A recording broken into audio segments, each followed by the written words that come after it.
Vamos a meternos de lleno en una obra literaria que se propuso algo que suena a auténtica locura. Contar la historia entera de un país, no con libros de historia, sino con novelas. 46 novelas. Un proyecto gigantesco que intentó nada menos que capturar el alma de la España del siglo XIX. Fijaos en esta frase del crítico Max Aub. Es una pasada, ¿no? Está diciendo básicamente que si ardieran todos los archivos y solo nos quedaran estas novelas, no pasaría nada. Que ahí dentro está todo.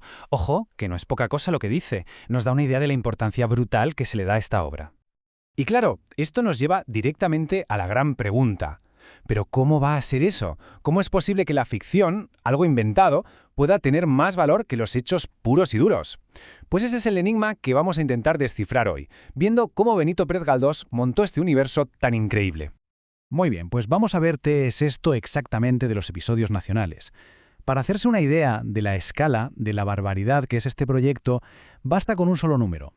46. Así, tal cual. Ese es el número de novelas que Benito Pérez Galdós se metió entre pecho y espalda para esta serie. No hablamos de una trilogía ni nada por el estilo, no. Es una saga de una ambición descomunal, un esfuerzo titánico para contar, literalmente, la biografía de un país. Y ojo al periodo que elige. Casi nada. Se mete de lleno en casi 80 años de la historia más movidita de España. Desde la Guerra de la Independencia contra Napoleón, pasando por las guerras carlistas, las revoluciones, una época de follón constante en la que el país estaba intentando definirse a sí mismo. Venga, ahora vamos a conocer al cerebro detrás de todo esto, porque para entender la obra hay que entender al autor. Y es que Benito Pérez Galdós era mucho más que un escritor. Era un hombre con una misión, casi un cruzado de sus ideas. Ahí es nada, el mayor narrador español después de Cervantes. Y que conste que esto no es una exageración de cuatro amigos, ¿eh? Para muchísima gente, Galdós está en ese Olimpo. Es el gran maestro de la novela realista en España, un auténtico peso pesado de la literatura. Claro, con este nivel su fama traspasó fronteras. Y en 1915 llegó el momento. Nominado al Premio Nobel, el premio más importante del mundo. Parecía que ya estaba hecho, el broche de oro para una carrera increíble. Pero aquí viene el giro de guión. El premio no llegó. Y lo más fuerte de todo es que la culpa no fue del comité sueco, no. Fue su propio país, España, el que mandó una comisión a Estocolmo para hacer campaña en su contra, para boicotearlo. Alucinante. La pregunta es obvia, ¿pero por qué? ¿Por qué hacer algo así? Pues muy sencillo, por sus ideas. Galdós era un liberal convencido, muy crítico con la Iglesia y con el poder conservador. Su activismo político, que le llevó a ser presidente de la conjunción republicano-socialista, era demasiado para la España oficial de la época. Vamos, que prefirieron quedarse sin Nobel antes que dárselo a él. Vale, ya conocemos al autor. Ahora vamos a meternos en la cocina de su obra. ¿Cómo se las apañó para construir este universo?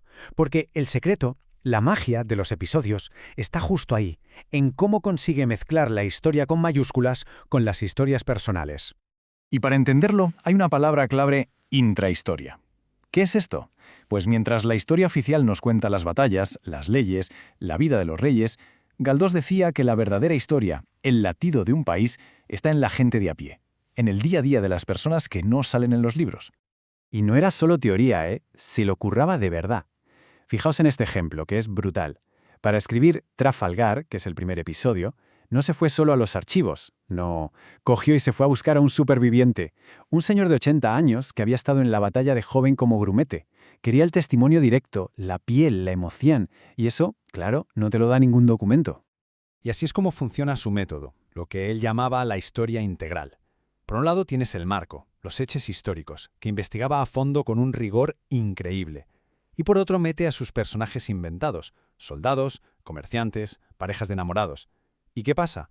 Pues que a través de sus vidas, de sus dramas, esa gran historia con mayúsculas deja de ser algo lejano y se convierte en algo que casi puedes tocar, que sientes.